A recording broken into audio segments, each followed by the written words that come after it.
அன்பார்ந்த தாய் தமிழ் உறவுகள் அனைவருக்கும் வணக்கம். கடந்த வெள்ளிக்கிழமை 11/9 திடீர்னு இந்திய அரசாங்கத்தால் ஒரு அறிக்கை வெளியிடப்பட்டது. அதுவரைக்கும் புழக்கத்தில் இருந்த 500 ரூபா நோட்டுகளும் 1000 ரூபா நோட்டுகளும் அந்த இரவோடு செல்லாது அப்படின்னு சொல்லி இந்திய அரசு ஒரு அறிக்கை விட்டிருந்தது. அது மோடியின் தலைமையிலான இந்திய அரசு, பாஜக அரசு அறிக்கை விட்டிருந்தது. இந்த அறிக்கையினால பொதுமக்கள் பெரு அளவுக்கு துயரப்பட்டாங்க. அது நீங்க செய்திகளில் பார்த்துருப்பீங்க. அடுத்த நாள் பெண்களுக்கு திருமணம் வச்சிருந்த தந்தையர்கள் பெரும்பாடுபட்டாங்க. ஒரு காய்கறி ஆர்டர் எடுத்திருப்பாங்க, அந்த காய்கறிக்கு காசு கொடுக்க முடியல. அதனால திருமணங்களே நிற்கக்கூடிய நிலைமைக்கு தள்ளப்பட்டிருந்தாங்க. தினக்கூலிகள், பேங்க் அக்கௌண்ட் இல்லாத தினக்கூலிகள் பெரும் அவதிப்பட்டாங்க. கையில் இருக்க காசு என்ன பண்றதுன்னு தெரியாம 500 ரூபா 1000 ரூபான்னு வச்சுக்கிட்டு அடுத்த வேலை சோறுக்கு வழி இல்லாம அவதிப்பட்டாங்க. மும்பையில் ஒரு குழந்தை மருத்துவமனையில் சிகிச்சை பார்க்க முடியாம இறந்து போச்சு. இதுபோல பல தெரிந்த செய்திகள் சில 120 கோடி மக்கள் வாழக்கூடிய ஒரு நாட்டில் இன்னும் எத்தனையோ துயரங்கள் நடந்திருக்கும். அப்ப இந்த நடவடிக்கை திடீர்னு 500 நோட்டும் 1000 நோட்டும் செல்லாது அப்படிங்கிற இந்த நடவடிக்கை என்ன காரணத்துக்காக செய்யப்பட்டது? ஒரு குழப்பமும் ஒரு புரிதலற்ற தன்மையும் தான் இன்னைக்கு வரைக்கும் எல்லாருக்கிட்டையும் நம்ம பார்க்கிறோம். இது கருப்பு பணத்தை ஒழிப்பதற்காக கொண்டு வரப்பட்டது அப்படின்னு சொல்லி மோடி அரசாங்கம், இந்திய அரசாங்கம் செய்திகள் விஷயங்களை சொன்னாங்க. ஆனா உண்மையாவே இதை செய்வதனால கருப்பு பணம் ஒழியுமா அப்படின்னு கேட்டா இல்ல அப்படிங்கிற ஒரு சோகமான ஒரு பதில் தான் நம்ம கிட்ட இருக்கு. ஏன் அப்படின்னு பாத்தீங்கன்னா, முதல்ல கருப்பு பணம் அப்படின்னா என்ன அப்படிங்கறத முதல்ல தெரிஞ்சுக்கணும். ஒரு சின்ன எடுத்துக்காட்டுக்கு சொல்றேன். இப்போ ஒரு நடிகர் ஒரு 50 கோடி ரூபாய் அவருக்கான நடிக்கிறதுக்கான தொகை அவர் வாங்குறாரு. ஒரு சினிமால நடிப்பதற்காக ஒரு 50 கோடி ரூபாய் வாங்குறாரு சம்பளமா. ஆனா அந்த 50 கோடியாவும் வரி கட்டாம தான் வாங்கிய சம்பளம் 25 கோடி தான் அப்படின்னு சொல்லி அரசாங்கத்திட்ட காமிச்சு அந்த 25 கோடிக்கான வரியை மட்டும் கட்டுறாரு. மிச்சம் இருக்கக்கூடிய அந்த 25 கோடி தான் கருப்பு பணம். அதாவது ஒரு பெரு முதலாளி தன்னுடைய உண்மையான சம்பாத்தியத்தை அரசாங்கத்திடமிருந்து மறைச்சு ஒரு குறைந்த வருமானத்தை காமிச்சு அந்த குறைந்த வருமானத்திற்கு மட்டும் கட்டக்கூடிய வரி பணம், அது போக இருக்கக்கூடிய அத்தனை காசுமே கருப்பு பணம்னு அழைக்கப்படும். அதாவது அரசாங்கத்துடைய கணக்கில் வராத பணங்கள் அனைத்தும் கருப்பு பணம். இது இந்தியாவில் பெருவாரியா நடந்துகிட்டு இருக்கு. ஆனா நம்ம புரிஞ்சுக்க வேண்டியது என்னன்னா, இப்படி சம்பாதிக்கிற கருப்பு பணத்தை யாருமே ஒரு பெரிய பங்களால, ஒரு காட்டுக்குள்ள இருக்கிற ஒரு பங்களால இல்ல மண்ணுக்கடியிலையோ பொட்டி பொட்டியாவோ இல்ல கண்டெய்னர்களோ பொட்டி பொட்டியா வச்சு பூட்டி வைக்கிறது கிடையாது. ஏன்னா இதெல்லாம் பேப்பர் கரன்சி. பேப்பர் கரன்சியை பதுக்கிறது மிக மிக கடினம். ஒரு பேப்பரை ஒருத்தங்க வீட்டுக்கு அடியிலையோ இதுலயோ வச்சீங்கன்னா அது ஒரு பேப்பர். ஒரு சின்ன வாட்டர் லீக்கேஜ் ஆச்சுன்னா கூட காசு போயிடும். ஒரு சின்ன கரையா கடிச்சுக்கோ இதுனா கூட காசு போயிடும். அதனால யாரும் மூட்டை மூட்டையா பணத்தை பதுக்கிறது கிடையாது. இது சினிமாவில் திட்டமிட்டு மக்களுடைய சிந்தனையில் விதைக்கப்பட்டது. உலகத்தை ஆளக்கூடிய ஒரு சில நபர்களால இந்த போன்ற ஒரு பொய்யான தகவல்கள் திட்டமிட்டு நம்மளுடைய உளவியல் தாக்குதலுக்காக சினிமாக்கள் மூலமாக பரப்பப்பட்டது. உண்மையாவே யாருமே பணத்தை மூட்டையிலயோ வீட்டுக்கு அடியிலயோ எங்கேயும் பதுக்கி வைக்கிறது கிடையாது. என்ன பண்ணுவாங்கன்னா, இந்த கருப்பு பணத்தை ரியல் எஸ்டேட் நிலங்கள்ல இன்வெஸ்ட்மெண்ட் பண்ணுவாங்க. நிலம் வாங்கி போடுவாங்க, தோட்டம் வாங்கி போடுவாங்க, டீ எஸ்டேட் வாங்கி போடுவாங்க, இல்ல ஃபாரின்ல நிலம் வாங்கி போடுவாங்க, இல்ல ஃபாரின்ல ஒரு கம்பெனில இன்வெஸ்ட்மெண்ட் பண்ணுவாங்க. இது போலதான் கருப்பு பணத்தை அவங்க இன்வெஸ்ட்மெண்ட் பண்ணுவாங்க. கருப்பு பணத்தை எல்லாருமே இங்க இந்தியாவில் இருக்கக்கூடிய பெரும் முதலாளிகள் பெருவாரியான பேர் இப்படிதான் கருப்பு பணத்தை இன்வெஸ்ட்மெண்ட் பண்றாங்களே ஒழிய யாரும் பணத்தை தங்கள் வீட்டில் வச்சுக்கிறது கிடையாது. இயல்பா திருட்டுத்தனமா வர பணத்தை ஒரு வீட்டிலேயோ இல்ல ஒரு இதுலயோ பதுக்கி வைக்கிறதுக்கு பேரு பதுக்கல் பணம். அது கருப்பு பணமா இருக்கணுங்கிற அவசியம் கிடையாது. அது பதுக்கல் பணம். இந்த பதுக்கல் பணத்தை ஒழிக்கிறது ஒரு சர்வ சாதாரணமான ஒரு விஷயம். இதுக்கு இந்த நடவடிக்கை தேவையில்லை, தேவையற்றது. எப்படின்னா, இயற்கையாகவே நம்ம அரசாங்கத்துடைய செயல் திட்டத்தின் அடிப்படையில் ஒரு சில காலகட்டத்துக்கு தகுந்தாப்புல பணத்துடைய வடிவமைப்பு மாற்றப்படும். பழைய 20 ரூபா நோட்டு பழைய இதெல்லாம் பாத்தீங்கன்னா அது மாறிடும். அந்த மாற்றப்படுற நோட்டு 10 வருஷத்துக்கு ஒரு தாட்டியோ 15 வருஷத்துக்கு ஒரு தாட்டியோ அந்த மாதிரி புது வடிவமைப்பை கொண்டு வருவாங்க. அந்த புது வடிவமைப்பு வரும் பொழுது தானாகவே புழக்கத்துல அந்த பதுக்கி வைக்கப்பட்ட பணங்கள் தானாகவே வெளியே வர வேண்டிய சூழல் வந்துடும். அப்போ ஒட்டுக்கா இருக்கிற பணங்கள் வெளியில வராம அது காணாம போயிடும். இல்லைன்னா அரசாங்கத்துக்கிட்ட கொடுத்துதான் ஆகணுங்கிற நிலை ஏற்பட்டுரும். வங்கிகள் கொஞ்ச நாள் தவணை எடுத்து அந்த பணங்கள் எல்லாம் அவங்க வாங்கிக்குவோம். பழைய பணத்தை வங்கி மட்டும் வாங்கிக்கும். புழக்கத்துல இருந்து அந்த பழைய பணங்கள் நின்றும். புது பணங்கள் வங்கிகள் இருந்து வெளியில கொடுக்கப்படும். இதனால ஒரு பெரிய அளவுக்கு பாதிப்பு ஏற்படாது. மக்களுக்கும் எந்தவித பாதிப்பு ஏற்படாது. பதுக்கல் பணத்தையும் அழகா கட்டுப்பாட்டுக்குள்ள கொண்டு வந்துடலாம். ஆனா இந்திய அரசாங்கம் திட்டமிட்டே இந்த பதுக்கல் பணத்தையும் கருப்பு பணத்தையும் ஒன்னா பேசி ஒன்னா பசைஞ்சு ஒரு வேணும்னே குழப்பிக்கிட்டு இருக்காங்க மக்களை. கருப்பு பணம்ங்கிறது நீங்க நினைக்கிற மாதிரி யாரும் வீட்டுக்குள்ள இப்படி வச்சுக்கிட்டு இருக்கிறது இல்ல. பதுக்கல் பணத்தை ஒழிக்கிறதுக்கு இந்த நடவடிக்கை தேவையற்றது. ஒரு கருப்பு பணத்தை வச்சிருக்கிறவரு அந்த கருப்பு பணத்தை அழகா இந்தியாக்குள்ள வெள்ளை பணமா மாத்திடலாம். ஒரு சின்ன எடுத்துக்காட்டு என்னன்னா, இப்போ ஒரு பெரிய சினிமா ப்ரொடியூசர், அவர்கிட்ட அளவுக்கு அதிகமா கருப்பு பணம் இருக்கு. உடனே என்ன பண்றாரு, ஒரு 5 கோடிக்கு ஒரு படத்தை எடுக்கிறாரு. அந்த 5 கோடிக்கு அந்த படத்தை எடுத்து அந்த படம் ஓடுதோ ஓடலையோ அரசாங்கத்துக்கிட்ட அந்த படம் எனக்கு ஒரு 25 கோடி 30 கோடி சம்பாரிச்சு கொடுத்துருச்சு அப்படின்னு சொல்லி அரசாங்கத்துக்கிட்ட கணக்கு காமிச்சு அந்த இதை ஆட்டோமேட்டிக்கா வெள்ளை பணமா மாத்திக்கிறாங்க. இதில் இப்படிதான் கருப்பு பணத்தை வெள்ளை பணமா அழகா சுலபமா இந்தியாக்குள்ள மாத்திரலாம். கருப்பு பணம் எல்லாமே எலக்ட்ரானிக் வயர் டிரான்ஸ்பர் மூலமா தான் பரப்பப்படுது. யாரும் கருப்பு பணத்தை கப்பல் மூலியமாவோ இல்ல ஒரு இது மூலியமாவோ கொண்டு போறது இல்ல. பிசிக்கல் மணி எங்கேயுமே டிரான்சாக்சன் பண்றது கிடையாது. எல்லாமே எலக்ட்ரானிக் டிஜிட்ஸா தான் பதியப்படுது. இதெல்லாம் யாரும் அதனால கருப்பு பணத்தை வச்சிருக்க போறது இல்ல. அப்ப மோடி அரசாங்கம் செஞ்ச இந்த 500 ரூபா நோட்டு 1000 ரூபா நோட்டு தடைங்கிறது ஒரு ஏமாத்து நாடகம். ரெண்டாவது, அதை தடை செய்யறேன்னு சொல்லிட்டு புதிய 500 ரூபா நோட்டையும் 2000 ரூபா நோட்டையும் கொண்டு வந்தது பதுக்கலை இன்னும் அழகா செய்வதற்கான ஒரு வழியை தான் அங்க வகுத்து கொடுத்திருக்காங்க. அப்ப இந்த மோடி அரசாங்கம் ஏன் பொய் சொன்னது? ஏன் இந்த இந்திய அரசாங்கம் மக்கள்கிட்ட இந்த மாதிரி கருப்பு பணத்தை மறைக்கிறாங்கன்னு சொல்லி பொய் சொல்லி அதையும் இந்த மாதிரி உடனடியாக செஞ்சு மக்களை இந்த அளவுக்கு ஒரு பெரிய அவதிக்குள்ளாக்குனது? இதற்கு பின்னாடி ஒரே ஒரு காரணம் மட்டும்தான் இருக்கு.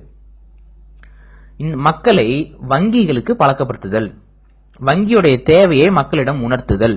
இந்த ஒரு நோக்கம் மட்டும்தான் இந்த அலக்கழிப்புக்கு பின்னாடி இருக்கக்கூடிய அவங்களுக்கு தேவையான ஒரு விஷயம். மக்கள் அலைஞ்சாங்க, பேங்க் அக்கௌண்ட் வச்சிருக்க மட்டும் தப்பிச்சான், பேங்க்ல ஸ்வைப் பண்ணி இருக்க மட்டும் நல்லா சாப்பிட்டான், போயிடான், பொருள் வாங்கினா, பிரச்சனை இல்லாம இருந்துச்சு. மக்கள் அதை பாக்குறாங்க.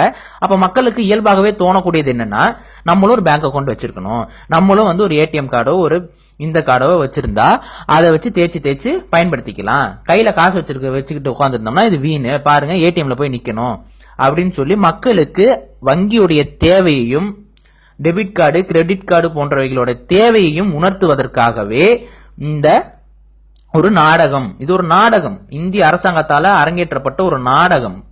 அது மட்டும் இல்லாம இப்ப இந்திய வங்கிகளுடைய பண இருப்பு நிலை குறைஞ்சிருக்கு. அதாவது மல்லையா மாதிரியான பெரிய நிறுவனங்களுக்கும் பெரிய முதலாளிகள், தனிப்பட்ட முதலாளிகளுக்கு இந்த வங்கிகள் அதிகப்படியான கடன்கள், பல லட்சம் கோடிகளை கடனா கொடுத்து அந்த கடன் பணம் திரும்பி வராதனால இப்ப வங்கிகளிடம் பண இருப்பு நிலை இல்ல.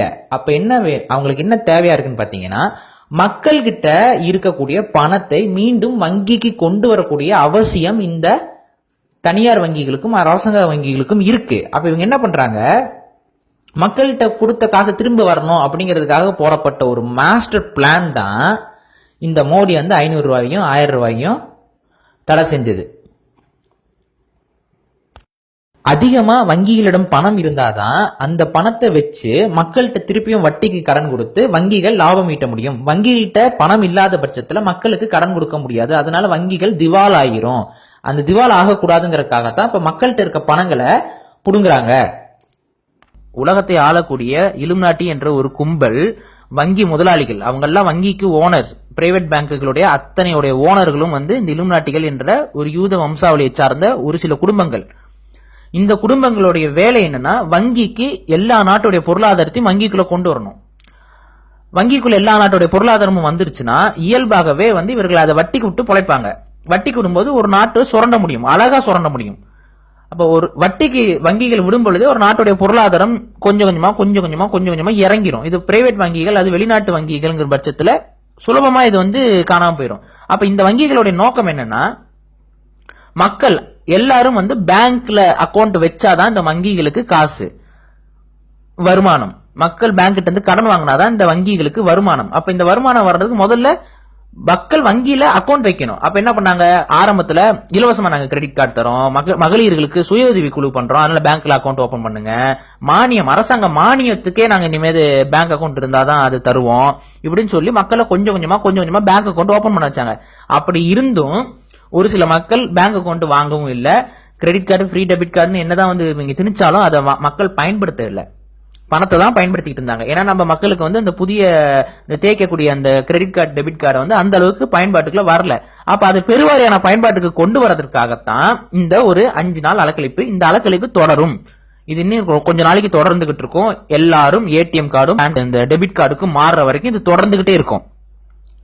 அப்ப இவங்களுடைய இது நோக்கம் தான் என்ன, இதுதான் ஆதார் அடையாள அட்டை. ஆதார் அடையாள அட்டையும் இதோட அடிப்படையில இருந்தா கொண்டு வரப்படுது. ஆதார் அடையாள அட்டை வாங்கும்போது என்ன சொல்லுவாங்கன்னா, இன்னும் கொஞ்ச நாள் இந்த ஏடிஎம் இது இருக்காது. இப்ப புதுசா என்ன சொல்றாங்கன்னா, ஆதார் அடையாள அட்டையை பயன்படுத்தி நீங்க காசு எடுத்துக்கலாம், போய்க்கலாம். ஆதார் அடையாள அட்டையை உங்க பேங்க் அக்கௌண்டோட இணைச்சிட்டு அதன் மூலியமாவே காசு எடுத்துக்கலாம், போயிட்டா இது மாதிரி ஒரு வங்கியே இயங்க ஆரம்பிச்சிருச்சு. இந்த வங்கி வந்துருச்சு, பெங்களூர்ல ஒரு வங்கி திறந்திருக்கிறாங்க. இன்னும் கொஞ்ச நாள்ல பாத்தீங்கன்னா ஆதார் அடையாள அட்டை கட்டாயமாக்கப்படும். ஏன் அப்படின்னா, ஆதார் அடையாள அட்டை கட்டாயமாக்கப்படக்கூடாதுன்னு சொல்லி இந்திய அரசாங்கத்துடைய சுப்ரீம் கோர்ட் உத்தரவு கொடுத்திருக்கு. ஏன் அப்படின்னா, அந்த ஆதார் அடையாள அட்டையை நீங்க பெறுவதற்கு உங்க கண்ணில் இருக்க ரெட்டினாவையும் கை ரேகையும் நீங்க அரசாங்கத்திட்ட கொடுக்குறீங்க. இது ஏன் ஆபத்தானது அப்படின்னு பாக்குறீங்கன்னா, இந்த ஆதார் அடையாள அட்டையை அரசாங்கம் தனியார் நிறுவனங்களுக்கு கொடுக்குது. எடுத்துக்காட்டுக்கு இந்த ஜியோ சிம் வாங்குறதுக்கு ஆதார் அடையாள அட்டையை பயன்படுத்திக்கலாம் அப்படின்னு சொல்லி இதெல்லாமே பயன்படுத்திக்கு வருது. அப்ப உங்களுடைய கைரேகையும் உங்களுடைய கண் ரெட்டினாவும் ஒரு தனியார் முதலாளி கிட்ட போகுது.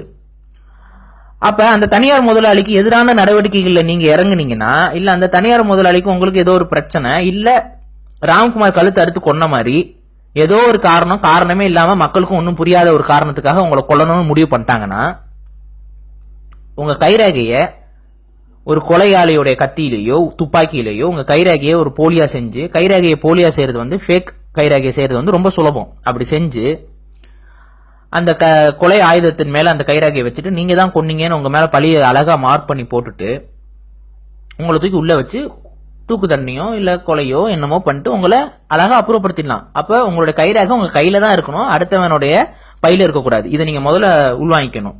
அப்ப ஆதார் அடையாள அட்டை ஒரு தனி மனிதனுடைய சுதந்திரத்தை, ஒரு தனி மனிதனுடைய பாதுகாப்புக்கு எதிரானது அப்படின்னு சொல்லி இந்த கேஸ் ஜெயிச்சு சுப்ரீம் கோர்ட் ஆதார் அடையாள அட்டையை கட்டாயப்படுத்தக்கூடாதுன்னு சொல்லியாச்சு. ஆனாலும் இந்த ஆதார் அடையாள அட்டையை இன்னைக்கு திணிச்சுக்கிட்டு இருக்காங்க. ஆதார் அடையாள அட்டையை வங்கி கணக்கோடு இன்னைக்கு ஒன்னு சேர்த்திருக்கிறாங்க. ஆதார் அடையாள அட்டையை பயன்படுத்தியே காசு எடுக்க முடியும், காசு எடுக்கக்கூடிய வங்கிகள் பெங்களூர்லயே வந்துருச்சு. அப்ப இதோட இந்த ஆதார் அடையாள அட்டை எதற்கு கொடுக்கறாங்கன்னு பாத்தீங்கன்னா, இந்த கேஷ்லெஸ் எக்கனாமி, இதுதான் பணமற்ற ஒரு பொருளாதாரம். பணமற்ற பொருளாதாரம்னா ஒட்டுமொத்த இந்திய பொருளாதாரத்தையும் இந்த வங்கிகளுடைய கட்டுப்பாட்டுக்குள்ள கொண்டு வந்துட முடியும். சிறு வணிகர்கள் அத்தனை பேரும் அவுட்டு. புரோட்டா கடை வச்சிருக்கிறவன், தள்ளுவண்டி கடை வச்சிருக்கிறவன், ரோட்டு ஓரத்துல மீன் விற்கிறவங்க, அவங்க என்ன ஸ்வைப்பிங் மிஷினை வாங்கி பர்மிஷன் வாங்கி ஸ்வைப்பர் வாங்கி வச்சு பண்ணிட்டு இருக்க போறாங்க. ஆதார் அடையாள அட்டையை வங்கியோட இணைக்கிறதுடைய அடிப்படை காரணம் என்னன்னா, கேஷ்லெஸ் எக்கனாமி, பணமற்ற ஒரு பொருளாதாரத்தை கொண்டு வருது. பணமற்ற ஒரு பொருளாதாரத்தை கொண்டு வரும் பொழுது அந்த பொருளாதாரம் முழுக்க வங்கிகளால் கட்டுப்படுத்த முடியும். இந்த வங்கிகளை இலுமினாட்டிகள் அழகா கட்டுப்படுத்திக்கிட்டு இருக்காங்க. ஏன்னா வங்கிகளுடைய முதலாளிகளே இலுமினாட்டிகள் தான், அவங்க தான் பேங்கர்ஸ். நீங்க இணையதளத்துல சாதாரணமா இதை தேடினீங்கன்னாவே உங்களுக்கு அந்த இலுமினாட்டிகளை பத்தியும் இந்த வங்கிகளுடைய கட்டமைப்பு பத்தியும், இந்த வங்கிகள் எப்படி அரசாங்கங்களை கட்டுப்படுத்துது, எப்படி அரசாங்கங்கள் மக்கள்கிட்ட பொய் சொல்லிட்டு இருக்காங்க, இந்த வங்கிகள் அரசாங்கத்தோட இதுன்னு சொல்லி பொய் சொல்லிட்டு இருக்காங்க அப்படிங்கறதெல்லாம் இணையதளத்தை கொஞ்ச நேரம் நோண்டி பாத்தீங்கன்னாவே தெரியும். அப்ப இந்த பெரும் முதலாளிகள் முழுக்க நம்மளுடைய பணங்களை, நம்மளுடைய கையில இருக்கக்கூடிய பொருளாதாரத்தை இவர்கள் சுரண்டுவதற்கு தான் பாக்குறாங்க. இன்னும் கொஞ்ச நாள்ல நிலங்கள் வாங்கக்கூடாதுன்னு கூட சட்டம் கொண்டு வருவாங்க. 2020 இந்தியால காசு இருக்காது, பணம் இருக்காது, பணத்திற்கு முழுமையா இந்த இருக்க பணம் எதுவுமே செல்லாது, எல்லாம் பேங்க் அக்கௌண்ட்ல போடுங்க, கையில இருக்க ஏடிஎம் கார்டையும் கிரெடிட் கார்டு டெபிட் கார்டை வச்சுக்கிட்டு தான் நீங்க வந்து பொருள் வாங்க முடியுங்கிறத நிலைமையை கொண்டு வர போறாங்க.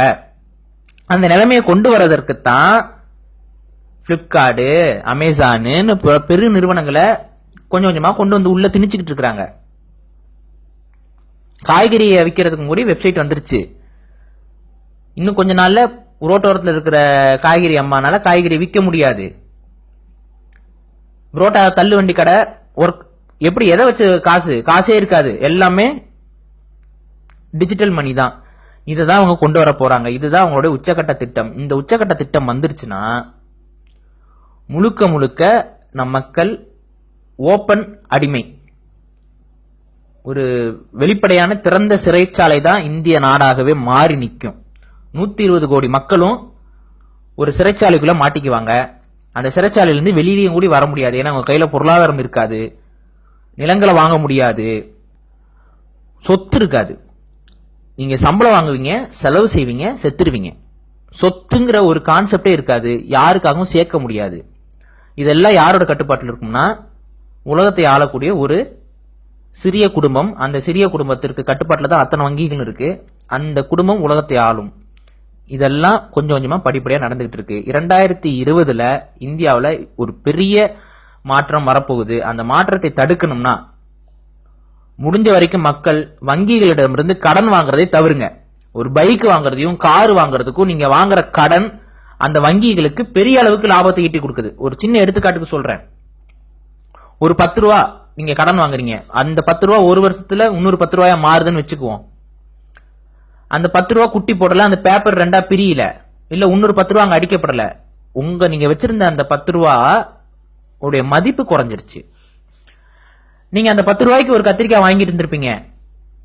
ஆனா இப்ப நீங்க 10 ரூபா கொண்டு போய் கொடுத்தா கத்திரிக்காய் வாங்க முடியாது, 20 ரூபா கொண்டு வாம்பா. அப்ப உங்க 10 ரூபாயோட மதிப்பு இறங்கும்.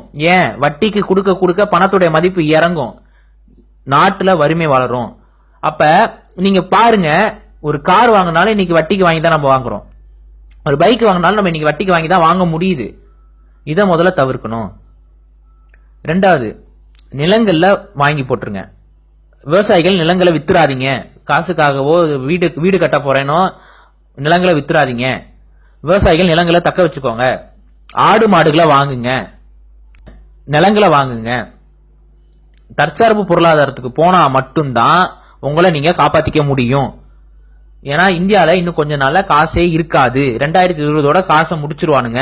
இந்த உலக வங்கிகள் இந்த திட்டத்துல தான் போய்கிட்டு இருக்காங்க. இவங்க ரொம்ப பக்காவா பிளான் பண்ணி அதை நகர்த்தி கொண்டு போயிட்டு இருக்காங்க. பேடிஎம்லாம் வந்துருச்சு, இந்தியாவில பேடிஎம் வந்துருச்சு. அதுக்கு பிராண்ட் அம்பாசிடரா யார் இருக்கான்னு உங்களுக்கும் தெரியும். பாத்துக்கோங்க, இந்த திட்டம் மிக ஆபத்தானது. இப்ப இன்னைக்கு நடந்த அலக்கழிப்பு முழுக்க முழுக்க வங்கிகளுக்கு சாதகமானது. மக்களை வங்கி அக்கௌண்ட் இல்லாம மக்கள்னால வாழ முடியாதுங்கிற நிலைமையை உருவாக்குவதற்குத்தான் இந்த அலக்கழிப்பு நாடகம். இது அலக்கழிப்பு மட்டும்தான். இதனால கருப்பு பணமும் ஒழியாது, பதுக்களும் வெளியில வராது. இது அப்பட்டமான ஏமாத்து வேலை. நாளைக்கு ஆதார் அடையாள அட்டை கட்டாயமாக்கப்படும். ஆதார் அடையாள அட்டை கட்டாயமாக்கப்பட்டுச்சுன்னா நிச்சயமாக பணமற்ற ஒரு இந்தியாவுக்கு நம்ம போவோம். பணமற்ற இந்தியாவில் நாம் எல்லாம் அடிமைகள், அத்தனை தேசிய இனங்களும் அடிமைகள். இந்த இந்தியா ஒரு சிறிய வணிக கும்பலால் ஆளப்படுகிறது. ஜெயின மதத்தை அவர்கள் மதமாக கொண்ட ஒரு வணிக கும்பலால் இந்த இந்தியா ஆளப்படுகிறது. உலகத்தை ஆள்றவங்க வேற, இந்தியாவை ஆள்றவங்க இந்த ஒரு வணிக குடும்பம். இந்த வணிக குடும்பம் நம்மளை சுரண்டி பிழைக்கும். பூர்வீக குடிகள் அத்தனையும் வறுமைக்கு போவாங்க, அடிமைகளாக்கப்படுவாங்க. அதனால முடிஞ்ச வரைக்கும் மக்களிடம் இந்த விஷயத்தை சொல்லுவோம். இந்த அலக்கழிப்பு நாடகத்தை அம்பலப்படுத்துவோம். இது ஒரு ஏமாத்து வேலை, இது ஒரு சதி திட்டம். உலக அரசியலுக்கு அண்டி பிழைக்கக்கூடிய ஒரு அரசியல் திட்டமாகத்தான் இந்தியா இன்னைக்கு வரைக்கும் செஞ்சுக்கிட்டு இருக்கு. இதை தடுக்க ஒரே வழி தற்சார்பு பொருளாதாரத்துக்கு மாறுவது. தற்சார்பு பொருளாதாரத்தை ஆதரிக்கக்கூடிய அரசியல் தலைவர்களை மக்கள் ஆதரிக்கணும். பொம்மலாட்ட பொம்மை மாதிரி இருக்கக்கூடிய அரசியல் தலைவர்களை மக்கள் புறந்தள்ளணும். அப்பதான் நாடு உருப்படும். இல்லைன்னா நாட்டில் வறுமை மட்டும்தான் இருக்கும், மக்களை ஏமாத்திக்கிட்டே இருப்பாங்க. கடைசியா இந்த பிச்சைக்காரன் சிவாஜி படத்துல எல்லாம் 1000 ரூபா நோட்டு 500 ரூபா நோட்டு தடை செய்ய போறோம்ங்கிறத முன்னாடியே ப்ரெடிக்ட் பண்ணி சொல்லியிருந்தது. அவங்க சொன்னது பலிக்கல. உங்களை உளவியலா தயார் பண்ணுவதற்காகத்தான் அப்படி சொல்லப்பட்டது. 1000 ரூபா நோட்டு 500 ரூபா நோட்டையும் ஒழிச்சிட்டா கருப்பு பணம் ஒளிஞ்சிரும் அப்படின்னு சொல்லி உங்களை உளவியலா தயார்படுத்துவதற்காகத்தான் படங்கள்ல அந்த மாதிரியான டயலாகும் அந்த மாதிரியான காட்சிகளும் அமைக்கப்பட்டது. இதெல்லாம் உங்களை பக்குவப்படுத்துவதற்காக, மக்களை முட்டாளாக்குவதற்காகத்தான் இந்த அரசாங்கம் செயல்பட்டு இருக்கு. இந்த அரசாங்கத்திற்கு பின்னாடி இந்த அரசாங்கத்தை இயக்குபவர்கள் மிக கொடிய மோசமான மனிதாபிமானமற்ற மனிதமற்ற வங்கி முதலாளிகள். இதை நீங்க முதல்ல புரிஞ்சுக்கிட்டு நம்மளை நாமே காப்பாற்றிக் கொள்வோம், தற்சார்பு பொருளாதாரத்துக்கு திரும்புவோம். உள்நாட்டு பொருட்களை வாங்குங்க, உள்நாட்டு உற்பத்தியாளர்களை ஆதரிங்க, நாட்டு பொருட்களை வாங்குங்க, கோல்கேட்டு க்ளோஸ்அப்பை தூக்கி போடுங்க. சுயமா தொழில் முனையணும்னு ஆசைப்படுறவங்க உள்நாட்டு தொழில்களை முனைங்க. வெளிநாட்டு இதுக்கு பிரான்சைஸ் எடுக்கிறது, வெளிநாட்டு பொருட்களை உள்ள கொண்டு வந்து இறக்குமதி பண்ற தொழிலுக்கு போகாதீங்க. சுயமாக உருவாக்குங்க, உற்பத்தி பொருளாதாரத்தை பெருக்குங்க. உற்பத்தி பொருளாதாரம் இல்லாத நாடு ஒருபோதும் உருப்படாது. இந்தியா உற்பத்தி பொருளாதாரத்தில் முட்டை. இதை நீங்க முதல்ல புரிஞ்சுக்கணும். இந்தியாவிடம் உற்பத்தியே கிடையாது, சீனாவிடம் உற்பத்தி இருக்கு. அதனால சீனா வளர்ந்துகிட்டே இருப்பான். இந்தியா கிட்ட உற்பத்தியே கிடையாது. உற்பத்தி அளிப்பதற்கான திட்டத்தை தான் இவங்க போடுறாங்க. உற்பத்தி பொருளாதாரம் வேணும், விவசாயத்தில் கவனம் செலுத்துங்க, ஆடு மாடுகள் வாங்குங்க. அதுக்கு தான் ஒரு நாட்டுடைய பொருளாதாரத்தை உயர்த்தும்.